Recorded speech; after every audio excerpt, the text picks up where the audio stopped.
Olá, amigos, bem-vindos ao nosso Cabe Mais Fundo, nosso estudo agora de número 18. Hoje nós veremos Lucas no capítulo 14, dos versos 1 até o 35. Lembrando que essa é uma iniciativa da Igreja Cristã Sal da Terra, que se reúne no bairro Dom Almir, em Uberlândia, Minas Gerais. E a nossa intenção é contribuir aí com essa ferramenta para a sua leitura, interpretação, para a sua compreensão do texto bíblico, E para que você possa crescer como discípulo, como filho. Como sempre, nós começamos lendo, Nós veremos a princípio do verso 1 até o 6, que diz assim: Certo sábado, entrando Jesus para comer na casa de um fariseu importante, observavam-no atentamente. À frente dele estava um homem doente, com o corpo inchado. Jesus perguntou aos fariseus e peritos na lei: é permitido ou não curar no sábado? Mas eles ficaram em silêncio. Assim, tomando o homem pela mão, Jesus o curou e o mandou embora. Então ele lhes perguntou: se um de vocês tiver um filho ou um boi, e este cair num poço no dia de sábado, não irá tirá-lo imediatamente? E eles nada puderam responder.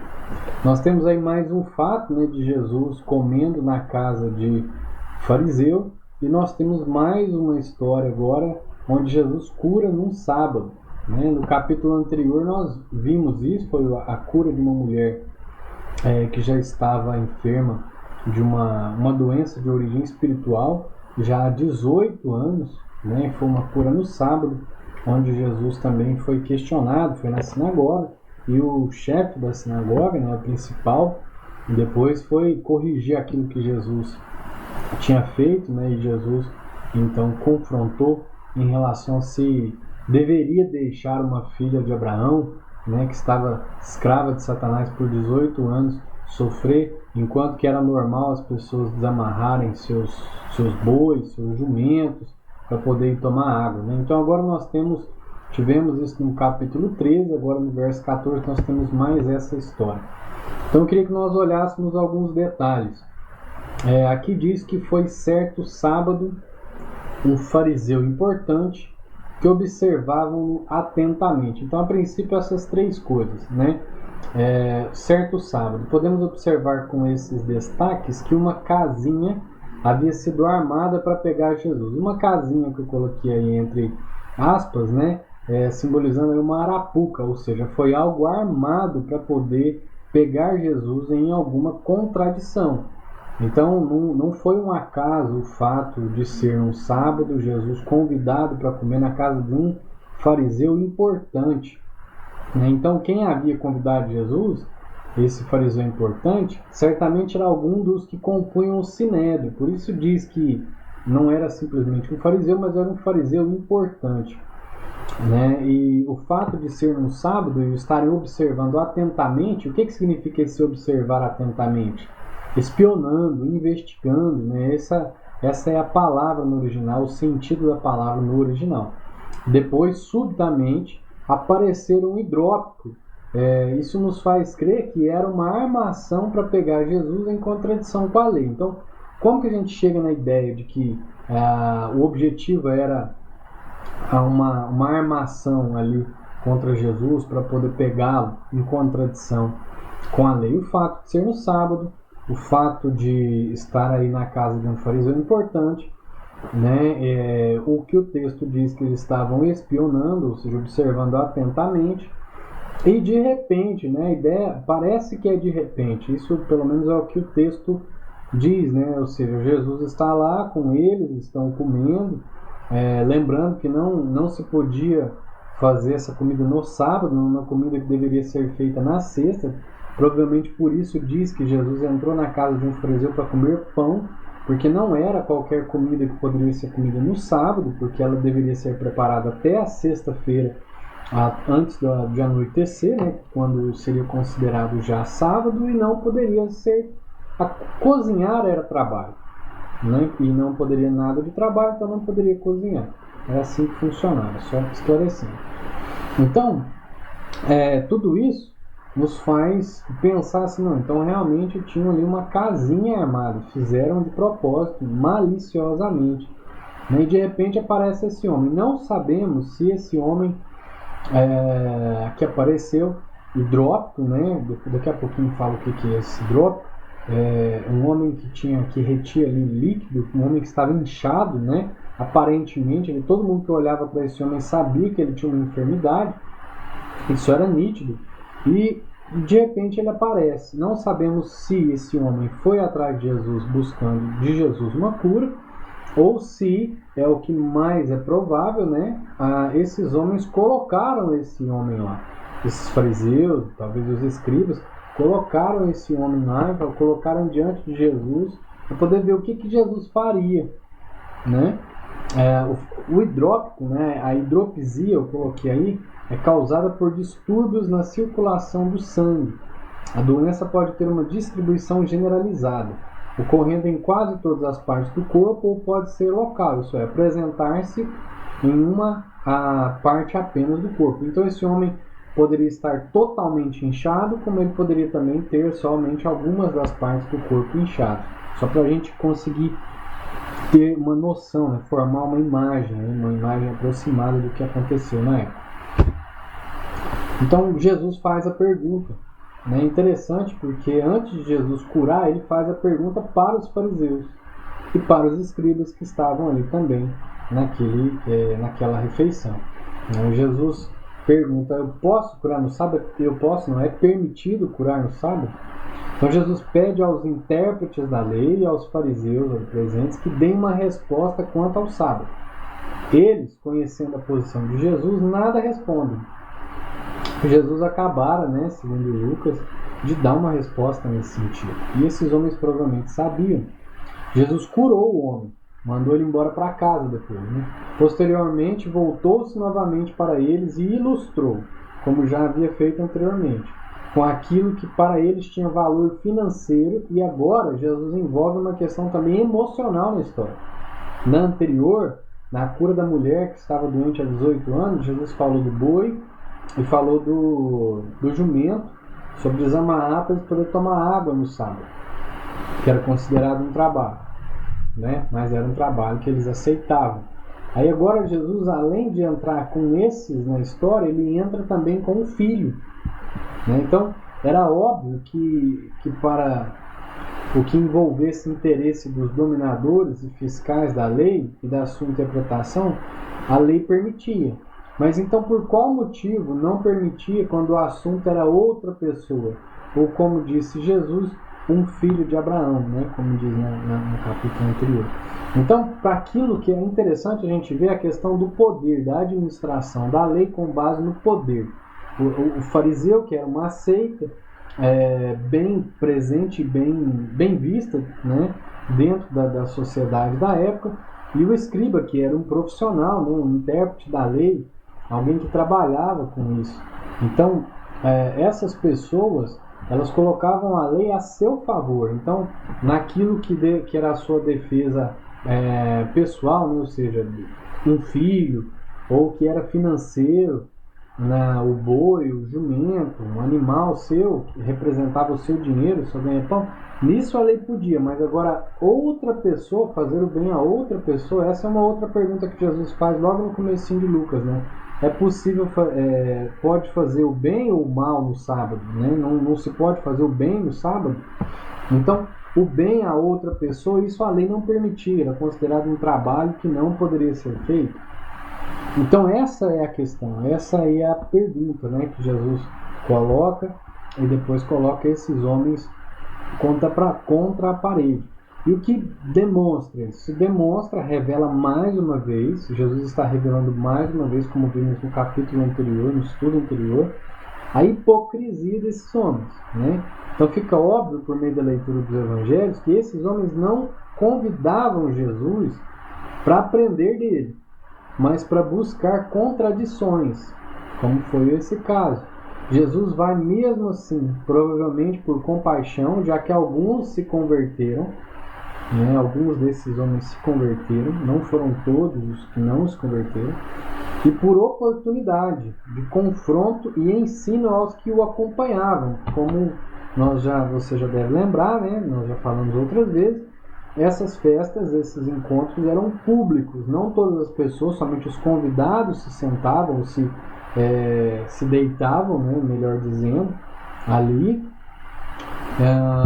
mas os outros estavam em volta, né, estavam observando e ouvindo tudo que era conversado, falado e feito. Pois em ambientes como esse ficava evidente a discrepância.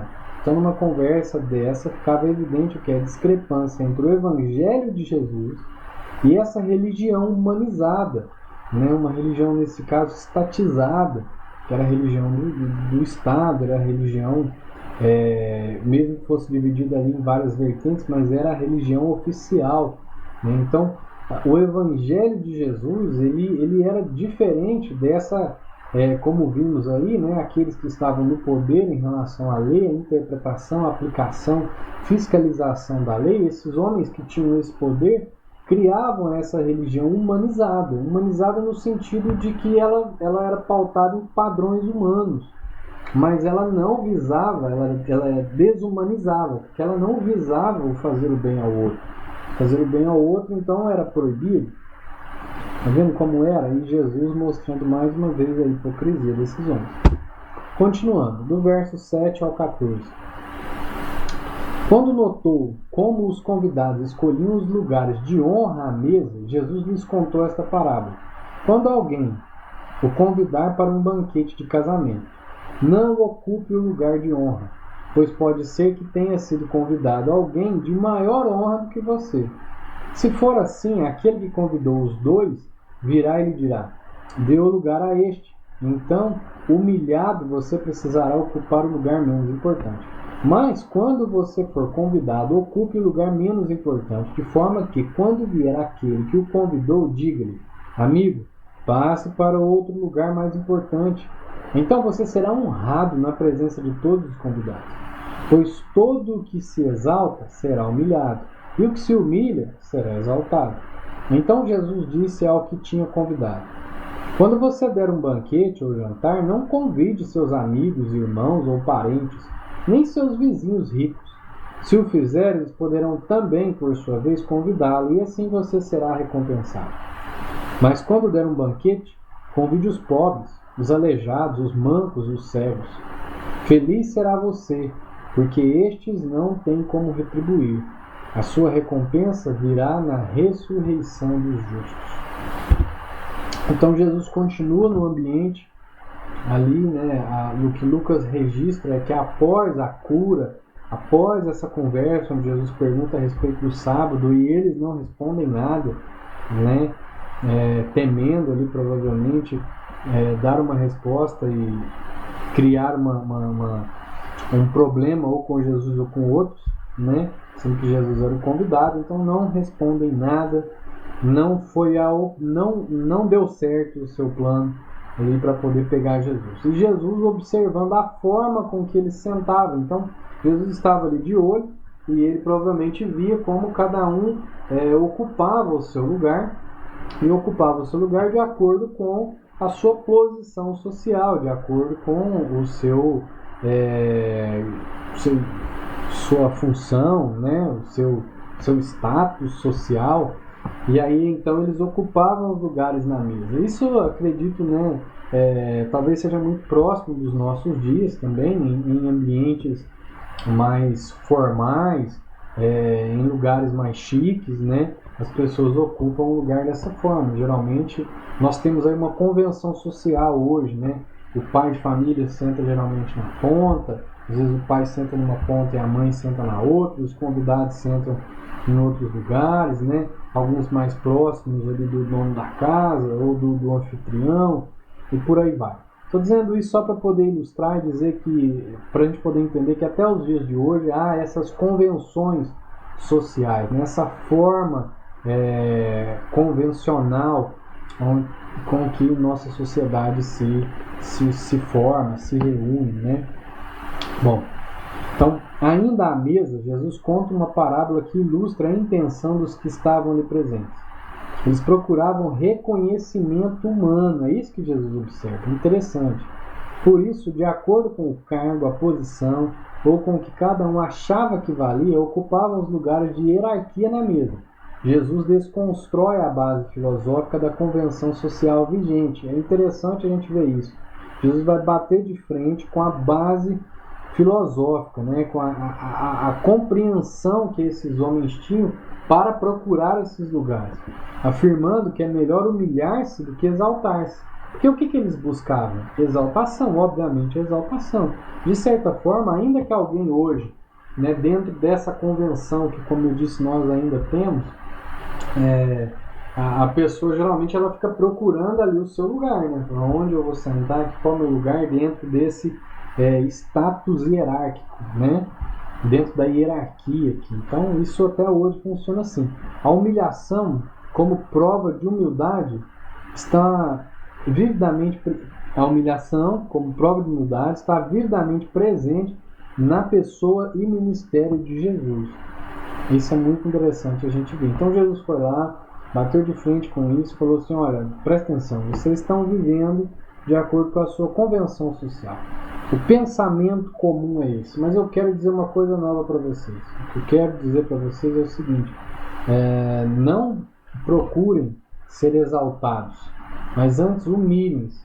Porque caso venha uma exaltação, será muito mais bem vista por alguém que se humilhou do que depois vir um decréscimo, né? Vir uma humilhação por parte de quem se exaltou. Então, esse foi um alerta para os convidados, assim como Jesus era convidado. O coração do anfitrião. Aí Jesus agora dirige a mensagem ao anfitrião. Então, o reino de Deus não é uma sociedade fechada dos ricos, nem um clube exclusivo de amigos. Isso eu tirei do comentário do Moody. Muito interessante a gente ver isso, porque ainda que você faça um simples churrasco na sua casa, você está fazendo um evento, e você faz um evento como esse homem fez no evento, né? Jesus estava falando para alguém que fez um jantar, fez um churrasco, fez uma comida e teve ali alguns convidados. Então serve também para nós hoje. Nós somos anfitriões muitas vezes hoje, né? E aí o Moody diz que, olha, a característica do reino de Deus não é essa sociedade fechada de ricos, ainda que os ricos não sejam os ricos, mas sejam os nossos ricos, né? E nem um clube exclusivo de amigos, onde você fecha só aquele grupinho ali e chama eles. O reino não é isso. Qualquer pessoa vai fazer isso, mas isso não será um diferencial de quem pertence ao reino, porque o reino ele é diferente, né? Jesus não tratou somente com os convidados que deveriam mostrar humildade, mas falou também com o anfitrião que não deveria organizar seus eventos com finalidade política. Por que finalidade política? Porque ele estava ali fazendo essa convenção, ele estava ali criando, convidando as pessoas, organizando ele com uma intenção por trás, né? Eles tinham uma intenção maldosa em relação a Jesus, e ainda que não fosse assim, que fosse um outro evento, geralmente tem algumas intenções, né, por detrás. Então isso é um alerta, olha, não faça com essa finalidade política. Uma vez participei de um encontro, trabalhávamos eu e outra pessoa, né, e aí foi feita uma refeição, nós fomos convidados, ó, vamos lá para essa refeição. Quando a gente estava lá, de repente a pessoa vem e fala assim: aproveitando que nós já estamos aqui, eu queria fazer um pedido. E nós tínhamos condições de responder aqui, né, de dar aquilo que a pessoa estava pedindo. Então ela criou todo aquele ambiente junto com a família dela para poder chegar àquilo que nós poderíamos, né, de alguma forma oferecer. E então Jesus está dizendo que não deve ser feito dessa forma. Entendeu, né? Espero que sim. Antes, deveria usar o que poderia oferecer para exercer justiça. Então, ele deveria chamar quem? Deveria chamar o coxo, deveria chamar o pobre, deveria chamar o cego, deveria chamar aquele que não tinha aquilo que oferecer. São todas classes de pessoas que eram excluídas na época.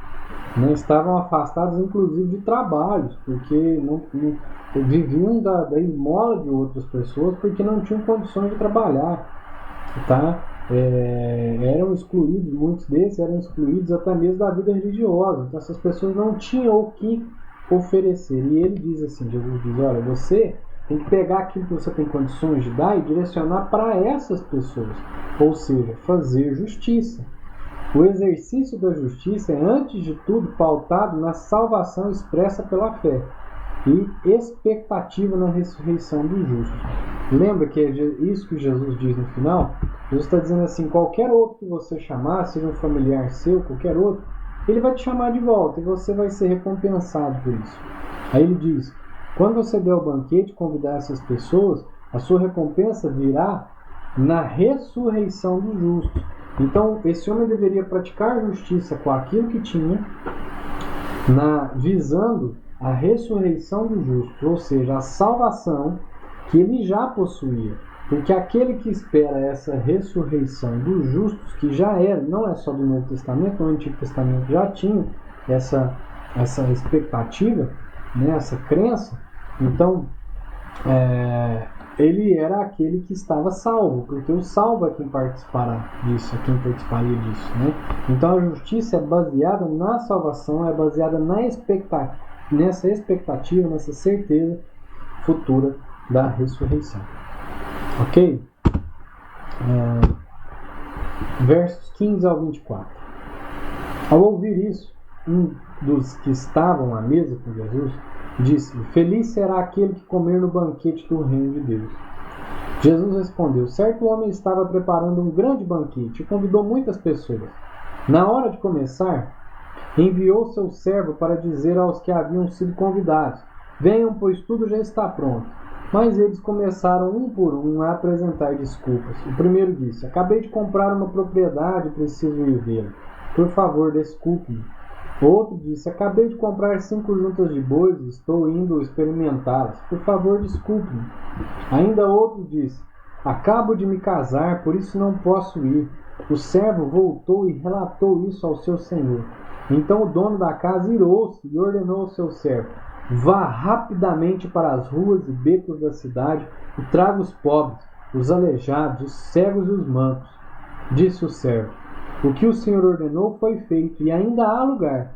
Então o Senhor disse ao servo: vá pelos caminhos e valados e obrigue-os a entrar, para que a minha casa fique cheia. Eu lhes digo: nenhum daqueles que foram convidados provará do meu banquete. Então, ainda no ambiente, ainda no ambiente da refeição, ainda no ambiente, naquele mesmo ambiente, em volta da mesa, com os mesmos convidados, com as mesmas pessoas presentes, um dos homens que estava lá presente exultou, e disse: olha, feliz será aquele que comer no banquete do reino de Deus. Talvez esse homem tivesse sendo sincero, na sua expressão, pelo fato de vir acompanhado da história contada por Jesus e ser associado ao banquete no reino de Deus, expectativa viva na vinda do Messias. Então está entrelaçada à vinda do Messias, Então pode ser que esse homem tenha compreendido, disse: nossa, isso aí vai ser fantástico, assim é aquilo que eu espero, assim é aquilo que eu creio. Pode ser que esse homem tenha dito dessa forma. E Jesus pega essa oportunidade, pega um gancho, como costuma-se dizer, pega um gancho nisso e conta essa parábola que tinha tudo a ver com o que eles estavam fazendo. Por quê?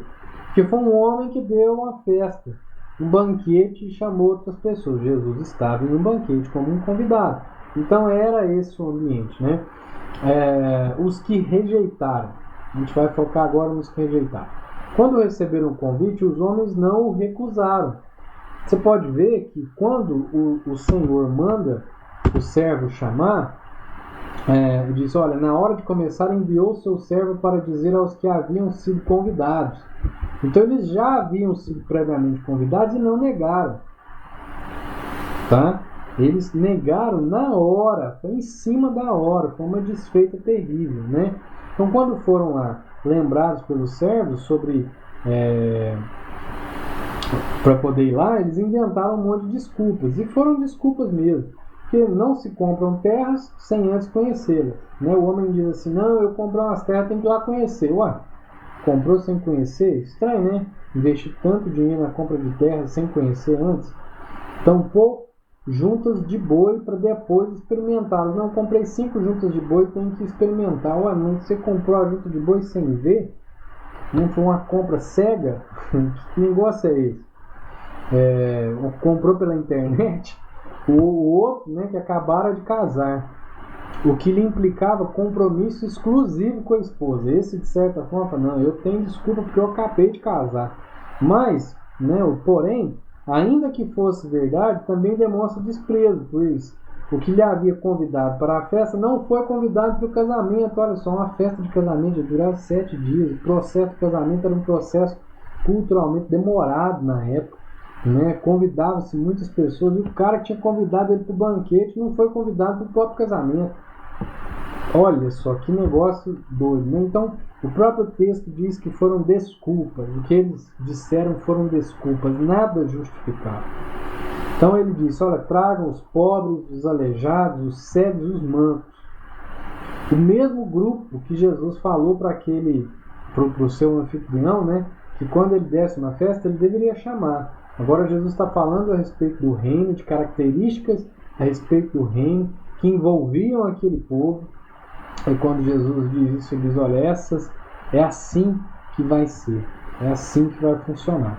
Então essa população de menos favorecida era grande na época e ainda assim não preencheu todos os lugares reservados, o que nos faz imaginar que eram muitos os convidados, os que foram convidados anteriormente, né? Então era grande esse povo, falou, sem achar pela rua você traz, falou para o servo. E ainda o servo foi e fez, não encheu. Nossa, então eram muitos os convidados, né? A parábola ilustra o que Jesus disse ao anfitrião, igualmente o que estava acontecendo naquele momento, então acabei de dizer. Enquanto os judeus recusavam o Messias e seu convite ao arrependimento, então os judeus estavam ali recusando o Messias, que era o cumprimento da promessa, né, e o seu convite. É Jesus quem estava ali no papel desse Senhor, desse homem que deu esse banquete. Então ele ainda diz para o servo, depois que ele traz os cegos, os mancos, os aleijados, os pobres, traga os outros e obrigue-os a entrar. Então, segundo a cultura da época, a festa deveria iniciar após todos os lugares estarem preenchidos. A literalidade na interpretação desse trecho levou muitos ao longo da história a forçar a fé sobre outros. Tá?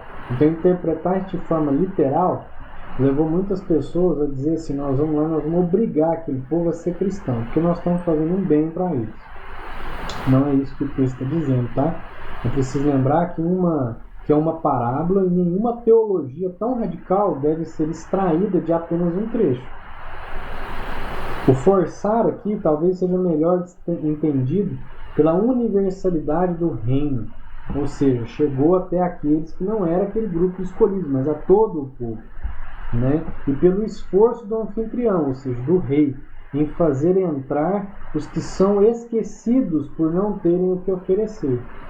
Então o reino, ele envolve a entrada desse povo que não tem o que oferecer, inclusive a sua própria justiça, que era aquilo que era o zelo daquele povo, dos que foram excluídos, porque estavam descansados na sua própria justiça. Os outros não. Os outros não tinham nada a oferecer, inclusive a própria justiça. Então esses, né, o reino foi direcionado prioritariamente, né, a esses. Nenhum daqueles provará meu banquete. Então depois que Jesus conta essa parábola, quando ele finaliza, ele diz isso, olha, nenhum daqueles. Aqueles quem são esses, né? Então esse é um alerta à elite de Israel de que não haverá segunda chance. Não tem segunda chance, não tem conversa. Aquele que desprezou o convite, aquele que inventou uma desculpa, aquele que não reconheceu o Messias, que não recebeu o Messias, aquele que não escutou o chamado do Messias, esse não tem segunda chance. Um detalhe muito importante é a dignidade sendo dada aos que se sentam à mesa, tá? E principalmente à mesa do rei, pois antes Jesus falou sobre os lugares e agora fala sobre aqueles que sequer são considerados dignos de se assentarem em uma mesa. Isso é fantástico também, porque tem essa questão da dignidade, né? Jesus começou falando assim, o texto diz que ele observou a forma com que as pessoas procuravam seu lugar para sentar. E agora Jesus está dizendo que aqueles que não têm nada a oferecer, que deveriam ser convidados para o banquete, são trazidos para poder sentar no lugar daqueles que eram os convidados, aqueles que tinham algo a oferecer, né, em troca, aqueles que eram os parentes ricos, aqueles que eram os primos, que eram os irmãos, e agora enche a casa de mendigo, enche a casa de gente com deficiência, enche a casa de pessoas que eram excluídos da sociedade, enche a casa de pessoas que não tinham o que oferecer. Então isso é uma devolução da dignidade. Está falando do reino. O reino, quando o reino é sinalizado, quando o reino avança, há dignidade para os menos favorecidos, para aqueles que são excluídos. Versos 25 ao 35, e aí nós já terminamos. Uma grande multidão ia acompanhando Jesus. Este, voltando-se para ela, disse: Se alguém vem a mim e ama o seu pai, sua mãe, sua mulher, seus filhos, seus irmãos e irmãs, e até sua própria vida mais do que a mim, não pode ser meu discípulo. E aquele que não carrega a sua cruz e não me segue, não pode ser meu discípulo. Qual de vocês, se quiser construir uma torre, primeiro não se assenta e calcula o preço, para ver se tem dinheiro suficiente para completá-la? Pois se lançar o alicerce e não for capaz de terminá-la, todos os que a virem rirão dele, dizendo: Este homem começou a construir e não foi capaz de terminar.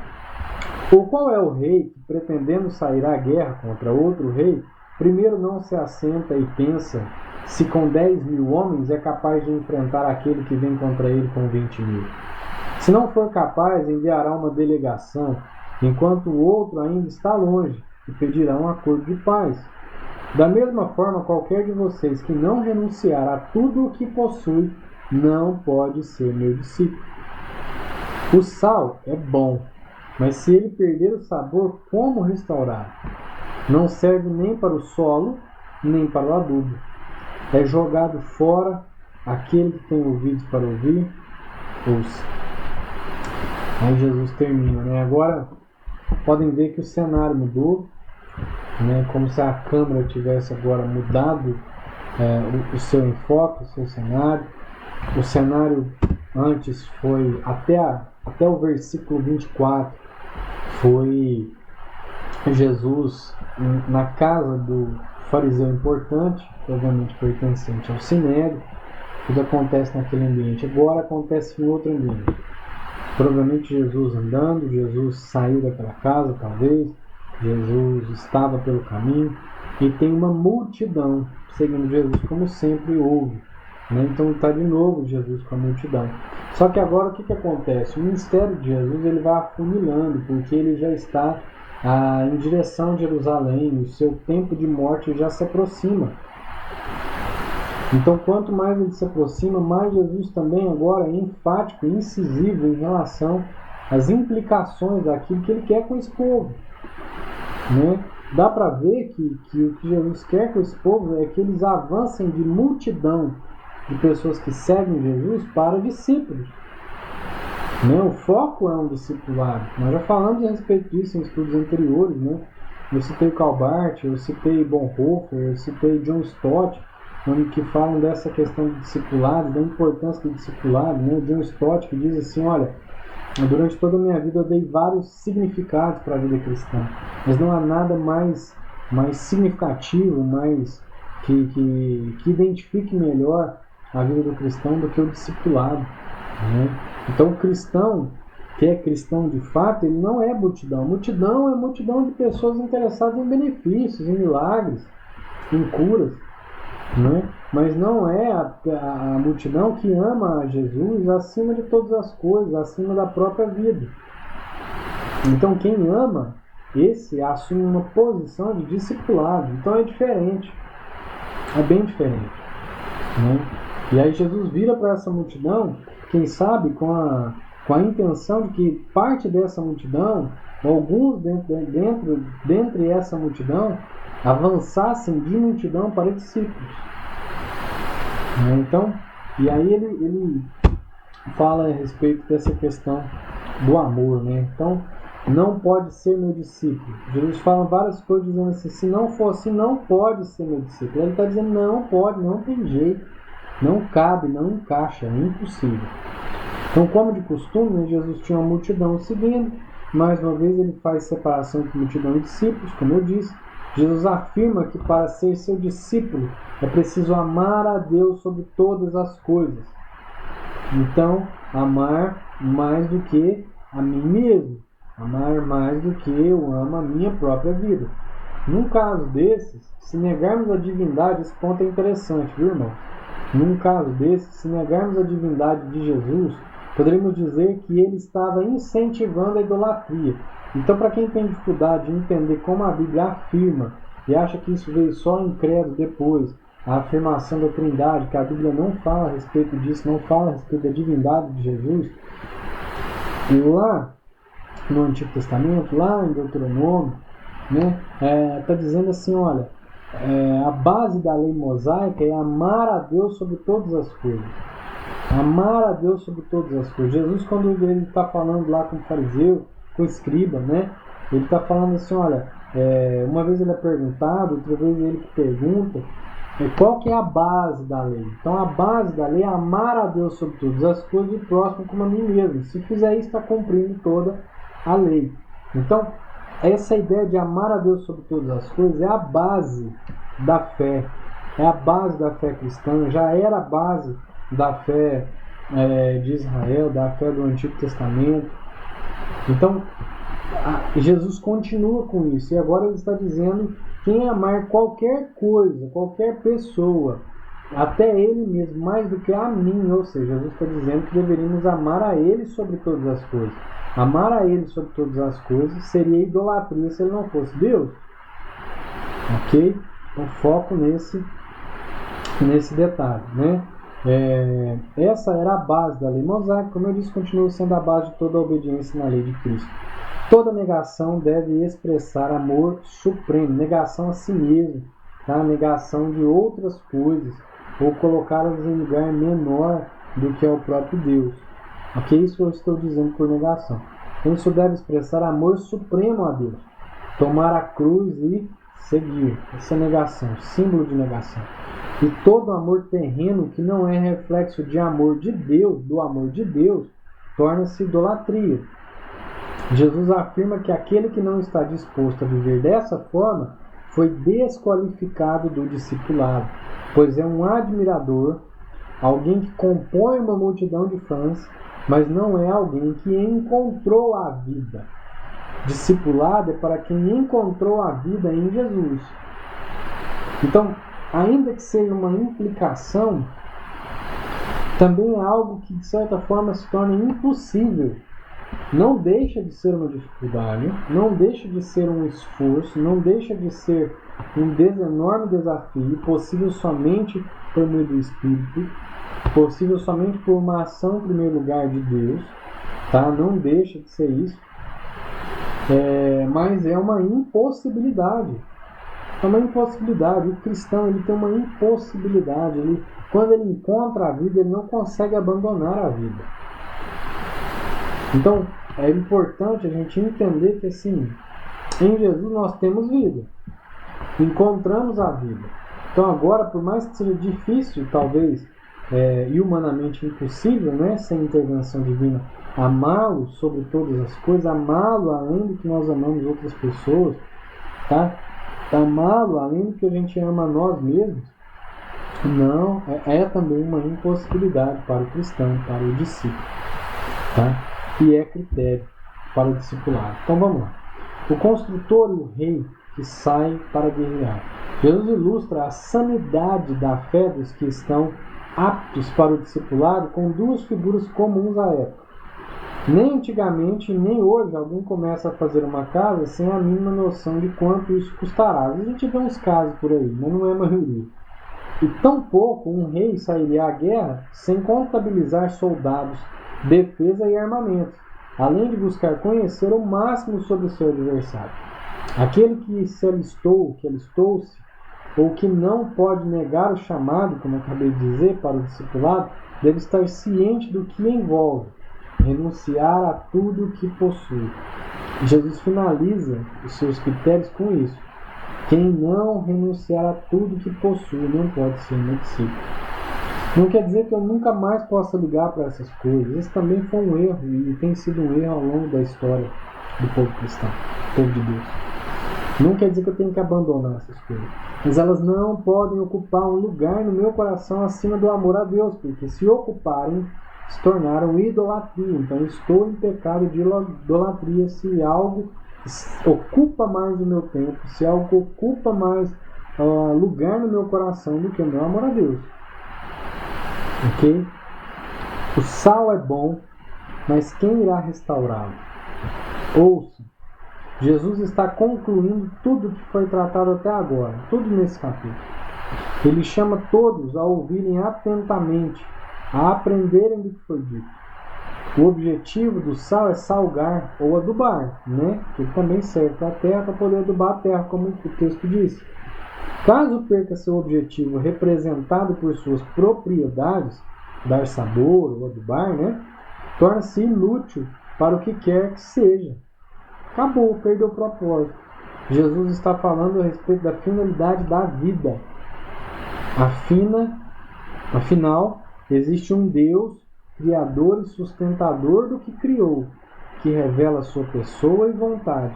Se aqueles que são conhecidos por seu nome o desprezam, qual o sentido? Conseguiu entender isso que eu disse?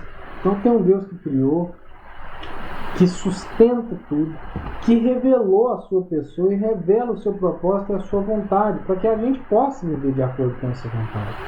Esse é um propósito, esse é o propósito. Jesus mesmo disse a nosso respeito: vocês são o sal da terra. Ele não está dizendo assim, vocês devem procurar ser o sal da terra.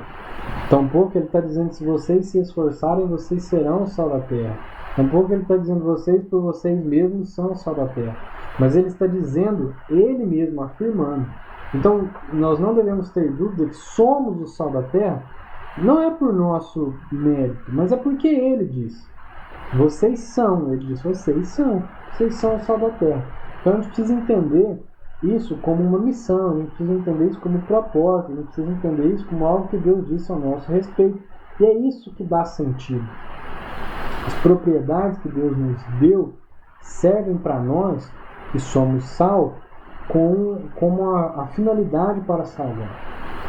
Se a gente perde isso, né, a gente está então, não está servindo para nada. Se torna, em outra linguagem, né, infrutífero. Essa é uma atenção que tem que ser dada. Por isso que Jesus está dizendo, aqueles que têm ouvido para ouvir, ouçam. Tá? Então ele falou de várias formas a respeito do reino, nós vimos vários detalhes, e Jesus termina dizendo, aquele que tem ouvido para ouvir, ouça. Se tem ouvido para ouvir, então ouça. Deus está falando. Em síntese, né? O que nós vimos? Resumidamente.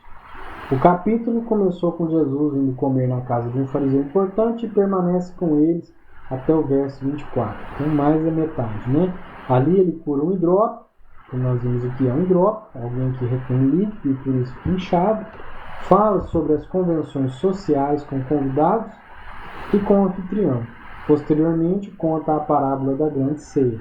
Do verso 1 ao 24, temos como público principal de Jesus os fariseus e os intérpretes da lei. A outra parte do capítulo é direcionada à multidão que seguia Jesus. Com eles, Jesus fala sobre as implicações do discipulado e conclui toda a história falando sobre o sal e sobre como deveria ou devemos, né, ouvir atentamente. E na prática? Tem prática disso? Tem. Pelo menos 3 coisas. É claro que dá muito mais, mas eu quis listar 3. Primeira, uma religião que cria benefícios para seus líderes em detrimento do povo que dela participa não é saudável. Jesus revela isso ao questionar o fato de que, se fosse um filho ou uma propriedade deles, a lei permitiria trabalhar para salvar. A resposta deles foi silêncio. Continua sendo silêncio até hoje.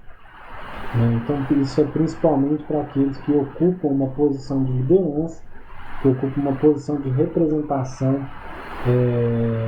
de lugar, né, social de importância dentro da comunidade. Então, a gente tem que ter muito cuidado para não criar essa religião que beneficia a liderança, né, que beneficia aqueles que estão ali, que têm poder, mas que não visa o público que participa disso. Okay? Então isso é muito importante. Segundo ponto, né, a humilhação e humildade são características nítidas na vida do Cristo. E segundo Jesus, o autor de Filipenses 2, deve ser igualmente característica dos cristãos. Então, Jesus se humilhou. A gente pode ver que na vida dele há humilhação. Ele se sujeitou a ser humilhado. Ele se fez humilde, né? E Filipenses 2 também é muito bacana, uma música, né, falando dessa forma, falando a respeito do Cristo e como nós devemos ser como esse Cristo, no sentido da humilhação e da humildade. Tá? Então isso é característica da vida do ministério de Jesus e também da nossa. O que Jesus falou para aqueles homens, olha, né, sejam humildes, procurem a humildade. Em terceiro lugar, para ser discípulo de Jesus é preciso reconhecer sua divindade.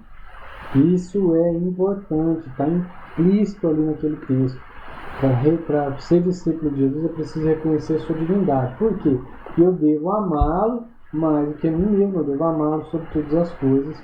E se eu devo amá-lo sobre todas as coisas, e amar a Deus sobre todas as coisas é a base de toda a fé, então logo implica que devo reconhecer a divindade de Cristo. É preciso amar a Deus sobre todas as coisas. O amor a Deus sempre irá repercutir positivamente no amor por outros. Não há como amar os outros como a mim mesmo para depois amar a Deus. Em primeiro lugar, eu preciso amar a Deus sobre todas as coisas para depois conseguir amar os outros como a mim mesmo. Ou seja, se eu amar as pessoas como eu amo a mim mesmo, sem amar a Deus sobre tudo, o meu amor pelas pessoas será doente, será deturpado, será maléfico, né? Vai produzir mais mal do que bem, porque ele vai ser doente. Eu não tenho critério de amor, porque nós sabemos o que é o amor, porque Deus nos amou primeiro, né? Isso seja cônjuge, filho, pais, quem quer que seja. Mas o amor às pessoas, em primeiro lugar, não resultará em amor a Deus. Antes resultará em idolatria. Bom, várias coisas, né? Um trecho pequeno, mas eu acho que eu falei bastante, acabei me empolgando. Espero não ter dificultado com isso a sua compreensão. Espero que tenha contribuído para você na sua leitura, facilitado agora para quando você voltar a ler esse texto de novo. Peço que Deus o abençoe, que te ajude aí, que você possa meditar constantemente nisso que foi aprendido, tá? E não desista, continuemos. Esse é o estudo de número 18 e a gente vai continuar até o final de Lucas, tá bom? Que Deus abençoe, tenha aí uma ótima semana, até a próxima segunda-feira e não se esqueça, tá? Todas as segunda-feiras às 19 horas sai. Você pode comentar, comenta, vai lá nos comentários, escreve o que você gostou, o que não gostou, o que você não concorda de acordo com o texto, tá? Não venha com coisa da sua cabeça, por favor, coloca assim, ó, eu tenho dúvida, ou eu não concordo porque o texto diz outra coisa. Beleza? Tá aberto para isso. Se inscreve no canal, curte, compartilha, lembre de usar as hashtags Cave Mais Fundo, Vem Pro Dom, Igreja que Serve. Deus abençoe e até a próxima, se o Senhor nos permitir.